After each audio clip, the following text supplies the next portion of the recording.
Si Austin Reeves ay naging paborito ng mga fans mula noong sumali siya sa Los Angeles Lakers sa ilang taon na ang nakalilipas. Ang kanyang elite na three-point shooting at ang kanyang kakayahang magbigay ng karagdagang bagay sa estilo ng paglalaro ng koponan ay ginawa siyang mahalagang bahagi ng rotation, habang ang Lakers ay naghahanda para sa pagsisimula ng regular season sa susunod na linggo. Gayunpaman, hindi ang lahat ay naging madali para sa kanya sa kanyang pagsikat sa pagiging sikat bilang isang player ng 17-time NBA champions na Los Angeles Lakers. Hindi na-draft si Austin Reeves bago sumali sa Lakers noong summer ng 2021. Bago naging NBA player, ginugol niya ang kanyang pagkabata sa Newark, Arkansas, sa 300-hektar na sakahan ng kanyang ina at kailangan niyang pumili sa pagitan ng pagsasaka o paghanap ng ibang karera ng buhay niya. Ang pagiging isang magsasaka ay hindi ang gustong gawin ng batang si Reeves, kahit na ang sakahan ng kanyang ina sa Arkansas ay kahanga-hanga.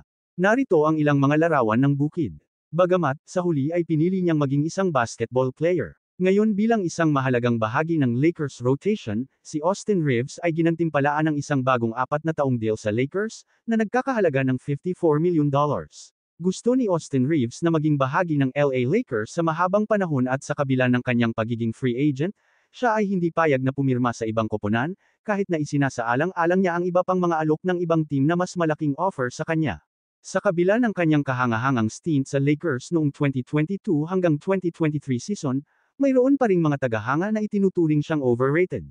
Gayunpaman, itinuturing ito ng young star guard na si Reeves na normal at nakakahanap ng karagdagang motibasyon sa pamamagitan ng pagdududang ito.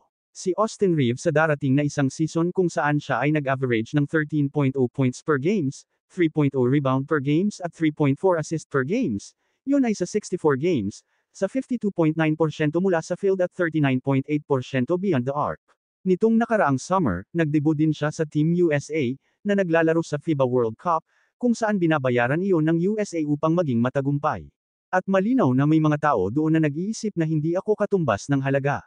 Naririnig mo ang mga bagay na iyon, at nakakakuha ka lang ng gas dyan, sabi ni Reeves habang nakikipag-usap kay Miran Fader ng The Ringer. Siya ay isa sa aking mga paboritong tao at pinahahalagahan namin siya ng labis. Hindi namin nais na makita siyang pumunta sa ibang lugar, sabi ng may-ari ng Lakers na si Jeanie Buss sa Fader and The Ringer. Sa panahon ng All-Star break, sinabi ni Reeves na nag-cross ang landas niya sa natalong vector na iyon, pinapansin ang nagdududa bago bumalik sa kanyang buhay bilang isang NBA player sa Los Angeles Lakers. Yun lang, salamat.